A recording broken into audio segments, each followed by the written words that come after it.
Car okay classes के YouTube channel में आप सभी का एक बार फिर से स्वागत है। इस वीडियो में मैं आपके लिए दिल्ली पुलिस के लिए इम्पोर्टेंट जीके जीएस के क्वेश्चन लेकर आ चुका हूँ। टोटल 50 क्वेश्चनों को इस वीडियो में हम एक्स्ट्रा फैक्ट के साथ में देखने वाले हैं। तो अगर आपको ये वीडियो पसंद आता है तो प्लीज़ इसको लाइक करें, चैनल को सब्सक्राइब भी ज़रूर कर लें। पहला क्वेश्चन आपके सामने है कि निम्नलिखित में से कौन सी नदी अमरकंटक की पहाड़ियों से निकलती है। बात करते हैं अमरकंटक की पहाड़ियों से निकलने वाली नदी की, तो सही जवाब क्या हो जाएगा? नर्मदा नदी। ताप्ती नदी कहाँ से निकलती है? तो ताप्ती नदी आपके मुलताई नामक जगह से निकलती है। कहाँ से? मुलताई नामक जगह से। और मुलताई नामक जो जगह है ये आपके कहाँ पर है? मध्य प्रदेश में। महानदी की बात करें तो महानदी रायपुर के निकट एक सिवाहा पहाड़ी है, वहाँ से जो है आपकी महानदी निकलती है। कावेरी नदी की अगर मैं बात करूं तो कावेरी नदी तल कावेरी से निकलती है, और तल कावेरी जो जगह है ये आपके कहाँ पर पड़ती है? कर्नाटक में पड़ती है। ठीक है, तो बहुत शानदार शानदार क्वेश्चन जो है हमने यहाँ पर देखे। अमरकंटक की पहाड़ियों से नर्मदा नदी निकलती है, मुलताई मध्य प्रदेश से ताप्ती नदी निकलती है, रायपुर की सिवाड़ा पहाड़ियों से महानदी निकलती है, तल कावेरी कर्नाटक से आपकी कावेरी नदी निकलती है। अगला क्वेश्चन है उन विभिन्न पारिस्थितिकी तंत्रों का एक संग्रह है जिनमें एक समान जलवायवीय परिस्थितियां पाई जाती हैं। तो एक विभिन्न पारिस्थितिकी तंत्रों का एक संग्रह है जिसमें एक समान जलवायवीय परिस्थितियां पाई जाती है, तो ये कहाँ पर पाई जाती है? जीवोम में। ठीक है। तीसरा क्वेश्चन है निम्नलिखित में से किस भुगतान बैंक ने अप्रैल 2020 में आभासी और भौतिक यानी कि वर्चुअल और फिजिकल डेबिट कार्ड जारी करने के लिए मास्टर कार्ड के साथ भागीदारी की है? तो देखो 2020 की करंट अफेयर्स का क्वेश्चन है, लेकिन ये 2023 में भी लागू होता है। ठीक है, किसके साथ में की थी? ये पेटीएम के साथ में। ठीक है, भुगतान बैंक ने जो है पेटीएम के साथ में वर्चुअल और फिजिकल डेबिट कार्ड जारी करने के लिए मास्टर कार्ड के साथ भागीदारी की। किसने? पेटीएम ने। चौथा क्वेश्चन आपका है सील किए जाने योग्य या खुले कांच के पात्र जिसमें मृदा और पादप होते हैं जिन्हें रख रखाव के लिए खोलकर उनके अंदर के पादपों तक पहुंचा जा सकता है, खालिस्तान के नाम से जाना जाता है। इसको जाना जाता है टेरारियम के नाम से। ठीक है, सील किए गए जाने वाले योग्य या खुले कांच के पात्र जिसमें मृदा और पादप होते हैं जिन्हें रखरखाव के लिए खोलकर उनके अंदर पादपों को रखा जा सकता है, तो उनको हम किस नाम से जानते हैं? टेरारियम के नाम से जानते हैं। पांचवा क्वेश्चन है सर रिचर्ड स्टैफोर्ड क्रिप्स को भारतीय राजनीतिक समूह से सहयोग प्राप्त करने के लिए निम्नलिखित में से किस वर्ष में भारत भेजा गया था?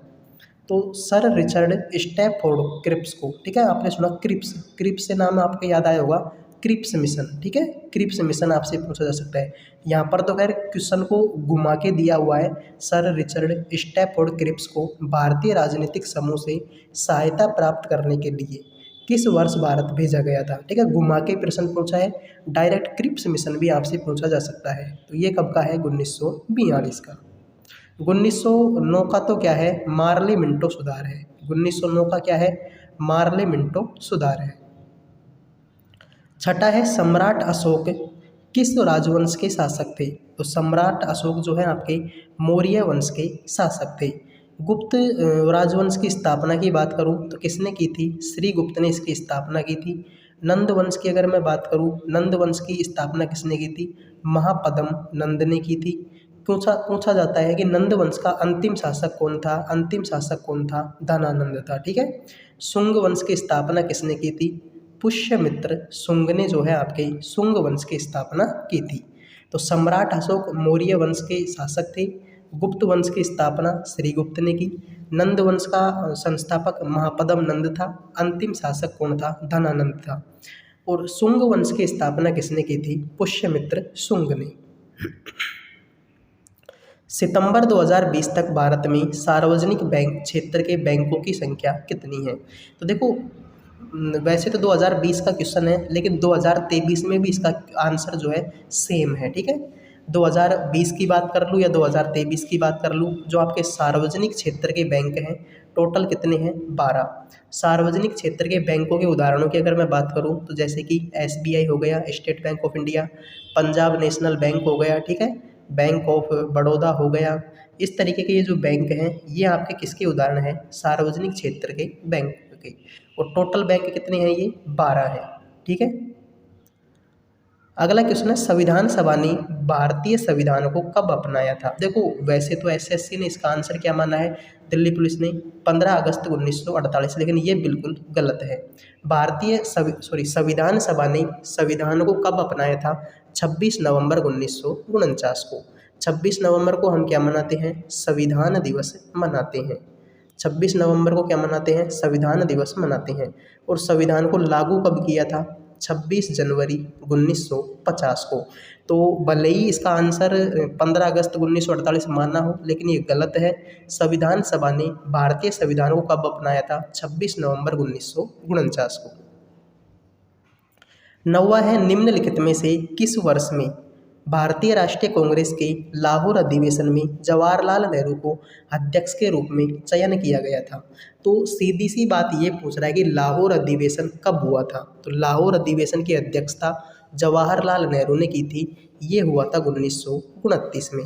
और इसी अधिवेशन में जो है पूर्ण स्वराज्य की मांग रखी गई थी। इस बात को भी आप नोट कर लीजिए। 1924 में आपका कौन सा हुआ था? बेलगांव अधिवेशन हुआ था। कौन सा अधिवेशन? बेलगांव अधिवेशन हुआ। बेलगांव कहाँ पर पड़ता है? कर्नाटक में पड़ता है। और बेलगांव अधिवेशन की अध्यक्षता किसने की थी? मोहनदास गांधी ने की थी। 1934 में आपका कौन सा अधिवेशन हुआ था? बॉम्बे अधिवेशन हुआ था, ठीक है। और इसकी अध्यक्षता किसने की थी?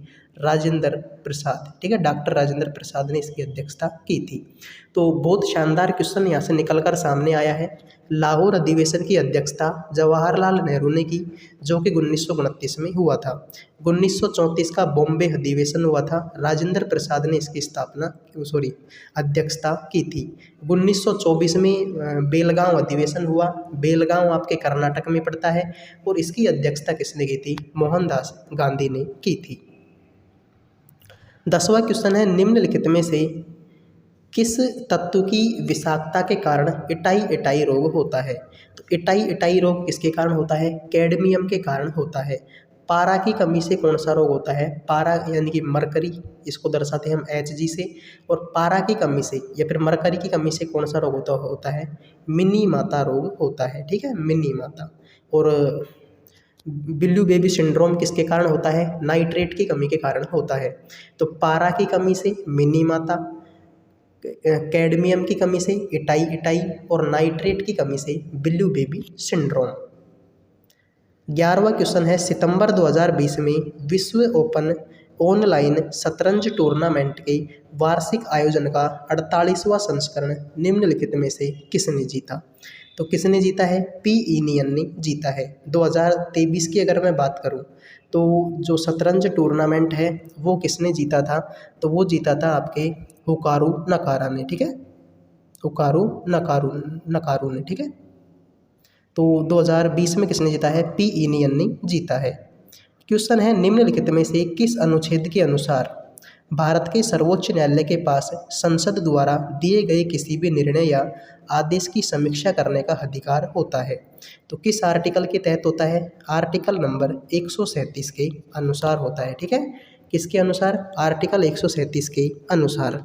बात करें आर्टिकल नंबर 143 की, तो आर्टिकल 143 में क्या लिखा हुआ है? राष्ट्रपति विधि या अन्य मामले में, ठीक है, जो आपका राष्ट्रपति है वो विधि या अन्य किसी भी मामले में सुप्रीम कोर्ट यानी कि सर्वोच्च न्यायालय से सलाह ले सकता है। ये बात किस में है? आर्टिकल नंबर 143 में लिखी गई है, ठीक है, इस बात को आप याद रखें।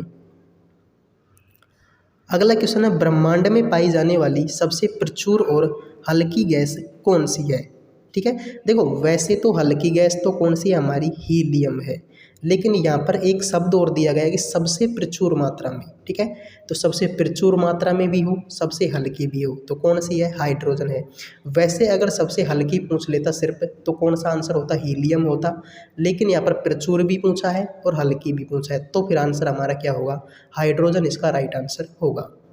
मैरी कॉम 2014 के एशियाई खेलों में स्वर्ण पदक जीतने वाली प्रथम भारतीय महिला थी, वह किस खेल में भारत का प्रतिनिधित्व करती है। ठीक है, तो सीधा सा आपसे ये पूछा है कि मैरी कॉम का संबंध किस खेल से है।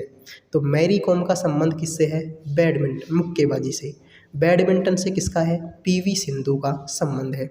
अब देखो कुश्ती में नाम आपके बहुत इंपॉर्टेंट है, याद रखना। साक्षी मलिक, इनका संबंध किससे है? कुश्ती से है। विनेश फोगाट, इनका संबंध किससे है? कुश्ती से है। गीता फोगाट, इनका संबंध भी किससे है? कुश्ती से है। बबीता फोगाट, इनका संबंध भी किससे है? कुश्ती से है। ठीक है, तो कुश्ती से आपके साक्षी मलिक, विनेश फोगाट, गीता फोगाट और बबीता फोगाट। बैडमिंटन से पीवी सिंधु। मैरी कॉम का संबंध मुक्केबाजी से। ठीक है, भवानी देवी का संबंध तलवारबाजी से है। आपके जो मीराबाई चानू है भारोत्तोलन से संबंधित है। मल्लेश्वरी है भारोत्तोलन से संबंधित है। ठीक है, इस तरीके से आप इनको याद रख सकते हैं। 15वां क्वेश्चन है, उष्णकटिबंधीय वर्षा के कारण होने वाले तीव्र अपरदन के कारण निम्नलिखित में से कौन सी प्रकार की मृदा की उर्वरता कम हो जाती है। ठीक है, उष्णकटिबंधीय वर्षा के कारण होने वाली तीव्र अपरदन के कारण, ठीक है, लीचिंग के कारण कौन सी प्रकार की जो मृदा है उसकी उर्वरता कम होती है? लैटेराइट मृदा की कमी, मृदा में जो है उर्वरता की कमी होती है। काली मृदा को हम कपासी मृदा के नाम से भी जानते हैं, क्योंकि सबसे ज़्यादा कपास जो है किस मृदा में होता है? काली मृदा में प्राप्त होता है। 16वां क्वेश्चन है, जीवन और, ठीक है, जल जीवन अभियान निम्नलिखित में से किस वर्ष में शुरू किया गया था? इस अभियान का उद्देश्य 2024 तक ग्रामीण भारत के हर घरेलू नल कनेक्शन के माध्यम से सुरक्षित और पर्याप्त पेयजल उपलब्ध करवाना है। ठीक है, तो जल जीवन अभियान कब शुरू किया गया था? 2019 में। और इसका उद्देश्य क्या है कि 2024 तक गाँव के जो हर घर है, ठीक है, भारत का जो गाँव है, भारत के जो गाँव हैं उनके हर घर में जो जल कनेक्शन है या नल कनेक्शन है उससे सुरक्षित और पर्याप्त पेयजल उपलब्ध करवाना। तो जल जीवन अभियान 2019 में शुरू हुआ था। 2019 में यूपीआई भुगतान ऐप भारत पे के ब्रांड एम्बेसडर में किसका चयन किया गया था?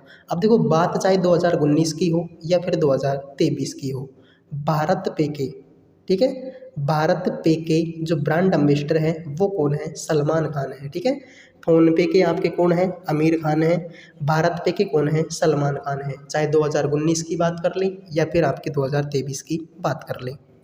दूध गंगा नदी किस नदी की सहायक नदी है? दूध गंगा नदी किस नदी की सहायक नदी है? कृष्णा नदी की सहायक नदी है। कौन सी? दूध गंगा नदी। ठीक है, विशु निम्नलिखित में से किस राज्य के प्रसिद्ध त्योहारों में से एक है? तो विशु किस राज्य का त्योहार है? केरल का है। उड़ीसा के त्योहार की मैं अगर बात करूं तो छऊ त्योहार आपका उड़ीसा का है। कर्मा जो फेस्टिवल है वो आपके उड़ीसा का है। कोणार्क नृत्य महोत्सव, कोणार्क नृत्य महोत्सव ये भी आपके कहाँ का है? उड़ीसा का है। बात करें तमिलनाडु की तो तमिलनाडु का पोंगल फेस्टिवल तमिलनाडु का है। थाईपुसम जो फेस्टिवल है ये भी आपके तमिलनाडु का है। जल्लीकट्टू जो फेस्टिवल है ये भी आपके तमिलनाडु का है। असम की बात करें तो जैसे कि बिहू, ठीक है, और जैसे कि बात करें रोंगकर, रोंगकर भी किसका है? असम का है। ठीक है, ये आपके एक जैसे कि चाय महोत्सव, चाय महोत्सव भी कहाँ का है? असम का है। तो देखिए विशु केरल का है, उड़ीसा के छऊ हो गया, कर्मा हो गया, कोणार्क नृत्य महोत्सव हो गया, ये सारे कहाँ के हैं? उड़ीसा के हैं। तमिलनाडु के त्योहारों की बात करें तो पोंगल हो गया, थाईपुसम हो गया, जल्लीकट्टू हो गया, सारे कहाँ के हैं? तमिलनाडु के हैं। असम के त्योहारों की बात करें तो बिहू हो गया, रोंगकर, चाय महोत्सव, ये सारे कहाँ के हैं? आपके असम के हैं। ठीक है, 20वां क्वेश्चन आपके सामने है, बेस्ट कॉस्ट्यूम डिजाइन श्रेणी में ऑस्कर पुरस्कार जीतने वाले प्रथम भारतीय व्यक्ति इनमें से कौन थे या फिर थी? तो बेस्ट कॉस्ट्यूम डिजाइन श्रेणी में ऑस्कर पुरस्कार जीतने वाली प्रथम भारतीय महिला कौन थी? भानु अथैया थी। ठीक है, कौन थी? भानु अथैया थी। सांची स्मारक सर्वोत्तम तरीके के संरक्षित भारतीय बौद्ध स्तूपों में से एक है। यह स्मारक निम्नलिखित में से किस राज्य में स्थित है? तो सांची का जो स्तूप है वो आपके कहाँ पर है? मध्य प्रदेश में स्थित है। ठीक है, सांची का स्तूप कहाँ पर है? मध्य प्रदेश में स्थित है।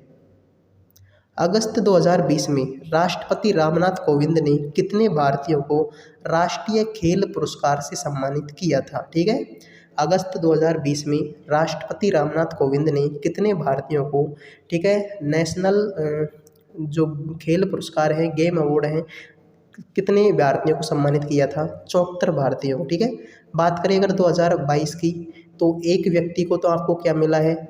मेजर ध्यानचंद खेल रत्न पुरस्कार मिला है। ठीक है, 25 व्यक्तियों को क्या मिला है? आपका अर्जुन अवार्ड 2022 मिला है। ठीक है, इस बात को आप याद रखना। एक व्यक्ति का नाम क्या है? शरत कमल अचंता। तो शरत कमल अचंता को 2022 में मेजर ध्यानचंद खेल रत्न अवार्ड मिला था। ठीक है, मेजर ध्यानचंद खेल रत्न अवार्ड का पहले क्या नाम था? राजीव गांधी खेल रत्न अवार्ड। ठीक है, जिसका नाम चेंज करके क्या कर दिया था? मेजर ध्यानचंद खेल रत्न पुरस्कार। तो 2022 में एक व्यक्ति को दिया गया था, शरत कमल अचंता को। और अर्जुन पुरस्कार 2022 की बात करूं तो कितने लोगों को दिए गए थे? 25 लोगों को दिए गए थे। खिलाड़ियों और अंतर्राष्ट्रीय स्तर के प्रतियोगिताओं में उत्कृष्ट प्रदर्शन देने के लिए सक्षम करने हेतु लगातार उत्कृष्ट और सराहनीय कार्य करने वाले कोचों को सम्मानित करने के लिए कौन सा खेल पुरस्कार दिया जाता है? ठीक है, बात हो रही है यहाँ पर किसकी? कोच की। तो कोच को कौन सा पुरस्कार दिया जाता है? द्रोणाचार्य पुरस्कार। ठीक है, जो गुरु होते हैं, जो कोच होते हैं, उनको कौन सा दिया जाता है? द्रोणाचार्य पुरस्कार दिया जाता है। बात करते हैं मैरीके लुकास रिजनेवेल्ड 2020 में किस पुस्तक के लिए अंतर्राष्ट्रीय बुकर पुरस्कार जीतने वाली सबसे कम उम्र की लेखिका बन गई थी? अब देखो, प्रीवियस ईयर का है इसलिए 2020 का पूछा है। तो 2020 में किस पुस्तक के लिए मिला था? The discomfort of evening, the discomfort of evening. लेकिन अब तो कब का पूछेगा? 2023 का पूछेगा। किसको मिला था? जॉर्जी गोस्पोडिनोव को। किसको मिला है? जॉर्जी गोस्पोडिनोव को मिला है। पुस्तक का नाम क्या है? टाइम शेल्टर है। पुस्तक का क्या नाम है? टाइम शेल्टर है। इस बात को आप याद रखें। तो 2020 में तो मिला था किसको? मैरीके लुकास रिजनेवेल्ड को। पुस्तक का नाम क्या था? The discomfort of evening. लेकिन 2023 को में किसको मिला है? जॉर्जी गोस्पोडिनोव को मिला है। पुस्तक का नाम क्या है? टाइम शेल्टर है। 25वां है, कुल जमाओं का वह निश्चित प्रतिशत होता है जो बैंकों को केंद्रीय बैंक के पास रखना होता है। ठीक है, तो कुल जमाओं का निश्चित प्रतिशत क्या होता है जो बैंकों को केंद्रीय बैंक के पास रखना होता है? CRR यानी कि कैश रिजर्व रेशियो। बहुत बार एग्जाम में सीधी फुल फॉर्म पूछी जाती है कि CRR की फुल फॉर्म क्या होती है? कैश रिजर्व रेशियो होता है। और यह कुल जमाओं का वो निश्चित प्रतिशत होता है जो बैंकों को केंद्रीय बैंक के पास रखना होता है। 26वां क्वेश्चन है, रानी लक्ष्मीबाई ने ब्रिटिश औपनिवेशिक शासकों के साथ लड़ाई करते हुए किस वर्ष में वीर गति प्राप्त की थी? तो रानी लक्ष्मीबाई की मृत्यु कब हुई थी? 1858 में हुई थी। जबकि रानी लक्ष्मीबाई का जन्म कब हुआ था? जन्म हुआ था मृत्यु कब हुई थी? 1858 में। और जन्म कब हुआ था? 1828 में। बात करें, बहुत सारी एग्जामों में ये पूछा जाता है कि रानी लक्ष्मीबाई के पति का क्या नाम था? पति का नाम था गंगाधर राव। पति का क्या नाम था? गंगाधर राव था। ठीक है, तो जन्म हुआ 1828 में, मृत्यु हुई 1858 में। पति का नाम क्या था? गंगाधर राव था। 27वां क्वेश्चन है, निम्नलिखित में से किस प्रकार के बाजारों में खरीदार और विक्रेता जो मुख्य रूप से व्यक्ति और संस्थान होते हैं वित्तीय प्रतिभूतियों जैसे कि बॉन्ड और स्टॉक का व्यापार करते हैं? तो कौन करते हैं? ये पूंजी बाजार में। ठीक है, 28वां क्वेश्चन आपके सामने है, निम्नलिखित राजवंशों में से किसे शासनकाल के दौरान गोलकुंडा के किले का निर्माण करवाया था? तो गोलकुंडा के किले का निर्माण किस राजवंश ने करवाया था? काकतीय राजवंश ने करवाया था। काकतीय राजवंश का संस्थापक की अगर मैं बात करूं तो संस्थापक का नाम है आपके कौन? तो संस्थापक है एक तो चोल सेकंड, ठीक है, चोल सेकंड और रुद्र प्रथम। ठीक है, रुद्र प्रथम। इन्होंने जो है आपके काकतीय वंश की स्थापना की थी। गुप्त वंश की स्थापना किसने की थी? श्रीगुप्त ने की थी। और चालुक्य वंश की स्थापना की थी पुलकेशिन। ठीक है, पुलकेशिन ने जो है आपके चालुक्य वंश की स्थापना की थी। तो काकतीय वंश की स्थापना किसने की? चोल सेकंड और रुद्र प्रथम ने, और इन्होंने ही जो है गोलकुंडे के किले का निर्माण करवाया था। गुप्त वंश की स्थापना श्रीगुप्त ने की थी। चालुक्य वंश की स्थापना किसने की थी? पुलकेशिन प्रथम ने की थी। 29वां क्वेश्चन है, सितंबर 2020 में निम्नलिखित में से किसे 1 अक्टूबर 2020 से 3 वर्ष की अवधि के लिए केरल स्थित दक्षिण भारतीय बैंक के एमडी और सीआरसीईओ के रूप में नियुक्त किया गया है? तो किसको किया गया था? मुरली रामकृष्णन को। ठीक है। 30वां है, दक्षिण भारत की सबसे ऊंची चोटी कौन सी है? दक्षिण भारत की सबसे ऊंची चोटी कौन सी है? अनाईमुड़ी है। लेकिन क्वेश्चन आ जाए कि नीलगिरी की सबसे ऊंची चोटी कौन सी है? तो नीलगिरी की सबसे ऊंची चोटी कौन सी है? डोडा बेटा है। ठीक है, कौन सी है? डोडा बेटा। अरावली की सबसे ऊंची चोटी कौन सी है? अरावली की कौन सी है? गुरु शिखर है। ठीक है। नीलगिरी पर्वत का निर्माण कब होता है? जब पूर्वी और पश्चिमी घाट आपस में मिलते हैं तो नीलगिरी पर्वत का निर्माण होता है, और सबसे ऊंची चोटी डोडा बेटा है। दक्षिण भारत की सबसे ऊंची चोटी अनाईमुड़ी है, और अनाईमुड़ी आपके किस राज्य में है? केरल राज्य में है। ठीक है, इस बात को भी आप नोट कर लें। थिरुमलाई नायकर महल निम्नलिखित में से किस शहर में स्थित है? थिरुमलाई नायकर महल आपका कहाँ पर स्थित है? मदुरई में स्थित है। ठीक है, कहाँ पर है? मदुरई में, जहाँ पर आपका मीनाक्षी मंदिर स्थित है। ठीक है, मीनाक्षी मंदिर मदुरई में स्थित है, और मदुरई कहाँ पर है? तमिलनाडु में स्थित है। बात करते हैं 32वें क्वेश्चन की, वित्त विधेयक केवल खालिस्तान में प्रस्तुत किया जा सकता है? तो वित्त विधेयक को कहाँ पर प्रस्तुत किया जाता है? लोकसभा में। लोकसभा किस आर्टिकल में है? 81 में है। लोकसभा को हम भंग कर सकते हैं। ठीक है, लोकसभा एक अस्थायी निकाय है, इस बात को भी आप नोट कर लीजिए। तो वित्त विधेयक केवल कहाँ पर प्रस्तुत होता है? लोकसभा में। अनुच्छेद 32 भारतीय संविधान के किस भाग से संबंध रखता है? ठीक है, देखो 32 में आपके 32वां जो आर्टिकल है मौलिक अधिकारों से संबंधित है, और मौलिक अधिकार किस में है? भाग 3 में।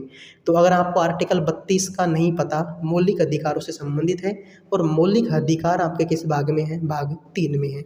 भाग 4 में क्या है? आपके नीति निर्देशक तत्व। नीति निर्देशक तत्व किस भाग में है? भाग 4 में। भाग 1 में क्या है? तो संघ और राज्य क्षेत्र। संघ और राज्य क्षेत्र आपके किस में है? भाग 1 में है। ठीक है, इन सब को आप याद रखें। और भाग 2 में क्या है? नागरिकता है, इस बात को भी आप नोट कर लीजिए। तो देखो, भाग 1 में संघ और राज्य क्षेत्र, भाग 2 में नागरिकता, भाग 3 में मौलिक अधिकार, और भाग 4 में नीति निर्देशक तत्व शामिल हैं। 34वां क्वेश्चन है, अमीर खुसरो एक शाही कवि थे, निम्नलिखित में से किस सूफी हजरत के शिष्य थे? तो अमीर खुसरो किसके शिष्य थे? सैयद मोहम्मद निजामुद्दीन औलिया के। सैयद मोहम्मद निजामुद्दीन औलिया के शिष्य थे कौन? अमीर खुसरो। अलाउद्दीन खिलजी के दरबार में थे। ठीक है, अलाउद्दीन खिलजी के दरबार में जो कौन थे? अमीर खुसरो थे। 35वां है, भारत सरकार ने द्वितीय पिछड़ा वर्ग आयोग की नियुक्ति किस वर्ष की थी? द्वितीय पिछड़ा वर्ग आयोग की नियुक्ति कब की थी? 1979 में की थी। द्वितीय पिछड़ा वर्ग आयोग की स्थापना कब की थी? 1979 में। मत्स्य उत्पादन पर पर्यावरणीय नियंत्रण के सुधार के लिए, पर्यावरणीय नियंत्रण सुधार के लिए खालिस्तान आधारित कृषि प्रणाली विकसित की गई थी। तो बायोफ्लॉक। ठीक है, मत्स्य उत्पादन पर पर्यावरणीय नियंत्रण के लिए कौन सी कृषि प्रणाली विकसित की गई? बायोफ्लॉक प्रणाली। 2019-20 के आर्थिक सर्वेक्षण के अनुसार 19-20 के अप्रैल सितंबर में चालू खाता घाटा 18-19 के 2.1% के मुकाबले घटकर जीडीपी का कितना हो गया था? 1.5%। अब ये क्वेश्चन आपका कोई काम का नहीं है। अब आपसे पूछेगा कब का? 2022-23 का। तो ध्यान से सुनना, 22-23 का। दूसरे तिमाही की अगर मैं बात करूँ, ठीक है, पहला इंपॉर्टेंट नहीं है, दूसरे तिमाही की अगर मैं बात करूँ तो जीडीपी का कितना था ये घाटा? 3.7%। ठीक है, कितना था? 3.7%। 2022-23 में ये जो आपका चालू खाता घाटा है, ठीक है, 2022-23 में ये जो चालू खाता घाटा है दूसरे तिमाही में कितना था? 2.7%। दिसंबर में ये कितना रह गया था? जीडीपी का 2.2%। तो दूसरे तिमाही में 3.7% और दिसंबर यानी कि तीसरे तिमाही में आपका 2.2% रह गया था। 38वां है नल्ला माता की पहाड़ियाँ किस राज्य में स्थित हैं। तो नल्ला माता की जो पहाड़ियाँ हैं वो आपके आंध्र प्रदेश में स्थित है। ठीक है, कहाँ पर है? आंध्र प्रदेश में। सेना दिवस और गणतंत्र दिवस परेड में सेना दल का नेतृत्व करने वाली प्रथम महिला सेना अधिकारी बनने का गौरव किसे हासिल हुआ? उन्हें यह उपलब्धि 2020 में प्राप्त की थी। तो 2020 से यहाँ पर कोई फर्क नहीं पड़ रहा है। ठीक है, तो प्रथम महिला सेना अधिकारी, ठीक है, कौन है? तानिया शेरगिल है। ठीक है, सेना दिवस और गणतंत्र दिवस परेड में सेना दल का नेतृत्व करने वाली प्रथम महिला सेना अधिकारी कौन बनी है? तानिया शेरगिल है। 40वां क्वेश्चन आपके सामने है। भारतीय संविधान का प्रथम संशोधन अधिनियम निम्नलिखित में से किस वर्ष लागू किया गया था? तो पहला संविधान संशोधन कब हुआ था? 1951 में। संविधान संशोधन किस देश से लिया गया है? दक्षिण अफ्रीका के संविधान से लिया गया है। संविधान संशोधन किस आर्टिकल में है? आर्टिकल नंबर 368 में है। इस बात को भी आप याद रखें। 41वां है निम्नलिखित में से कौन सा प्राधिकरण भारत के मौद्रिक नीतियों के निर्माण में से संबंध रखता है? कौन सा प्राधिकरण भारत के मौद्रिक नीतियों के निर्माण से संबंध रखता है? भारतीय रिजर्व बैंक। ठीक है, मौद्रिक नीतियों के निर्माण से संबंधित बैंक कौन सा है? भारतीय रिजर्व बैंक। 1 अप्रैल 1935 को स्थापना हुई थी। रामचरितमानस महाकाव्य के रचयिता निम्न में से कौन है? रामचरितमानस महाकाव्य के रचयिता कौन है? तुलसीदास हैं। इस बात को भी आप याद रखें। वाल्मीकि जी ने तो क्या लिखी थी? रामायण लिखी थी। मेघालय का लोकप्रिय फसल कटाई त्योहार कौन सा है? तो वांगला फेस्टिवल कहाँ का है? मेघालय का है। हम्पी ये जो महोत्सव है ये आपके कर्नाटक का है। लोसर कहाँ का है? लोसर है आपके सिक्किम का। और चाप चरकूट कहाँ का है? मिजोरम का। ठीक है, सबको आप याद रखिए। तो वांगला फेस्टिवल मेघालय का है, हम्पी महोत्सव कर्नाटक का है, लोसर आपके सिक्किम का है और चाप चरकूट आपके कहाँ का है? मिजोरम का है। 45वां क्वेश्चन आपके सामने है। मालाबार के दक्षिणी तालुकों में मालाबार विद्रोह निम्नलिखित में से किस वर्ष हुआ था? तो मालाबार विद्रोह कब हुआ था? 1921 में। सीधा क्वेश्चन है, एग्जाम में छपने लायक। मालाबार विद्रोह कब हुआ था? 1921 में। गरबा निम्नलिखित में से किस राज्य का एक प्रसिद्ध लोक नृत्य है? यह नृत्य देवी दुर्गा के 9 रूपों का सम्मान प्रदान करने के लिए नवरात्रि महोत्सव के दौरान किया जाता है। तो गरबा सबको पता है कहाँ का है? गुजरात का है। गरबा कहाँ का है? गुजरात का। क्लोरोफ्लोरोकार्बन के उपयोग से पृथ्वी के वायुमंडल की निम्नलिखित में से कौन सी परत क्षतिग्रस्त हो सकती है? तो क्लोरोफ्लोरोकार्बन किसको नुकसान पहुंचाता है? ओजोन मंडल को नुकसान पहुंचाता है। क्वेश्चन आता है कि ओजोन में कितने ऑक्सीजन अणु होते हैं?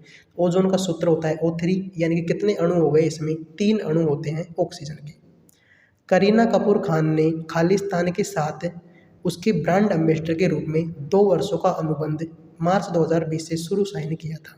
तो प्यूमा की ब्रांड एम्बेसडर कौन है? आपके करीना कपूर है। 48वां है IBEF वाणिज्यिक और उद्योग मंत्रालय द्वारा स्थापित एक ट्रस्ट है। निम्नलिखित विकल्पों में से IBEF की फुल फॉर्म क्या होती है? IBEF की फुल फॉर्म क्या होती है? India brand equality foundation. India brand equality foundation किसकी फुल फॉर्म होती है? IBEF की। 49वां है the God of small things उपन्यास के लेखक कौन है? तो बहुत बार मैं इस प्रश्न को बता चुका हूँ। The God of small things के लेखक कौन है? अरुंधति रॉय है। मैन बुकर पुरस्कार जीतने वाली पहली भारतीय महिला है। हल्दी घाटी का युद्ध कब हुआ था? तो 18 जून 1576 को आपका हल्दी घाटी का युद्ध हुआ था महाराणा प्रताप और अकबर की सेनाओं के बीच में। ठीक है, तो ये आपके 50 क्वेश्चन थे। एक्स्ट्रा फैक्ट के साथ में हर क्वेश्चन को बताने की कोशिश की है। ठीक है, मिलते हैं नेक्स्ट वीडियो में। जय हिंद, जय भारत।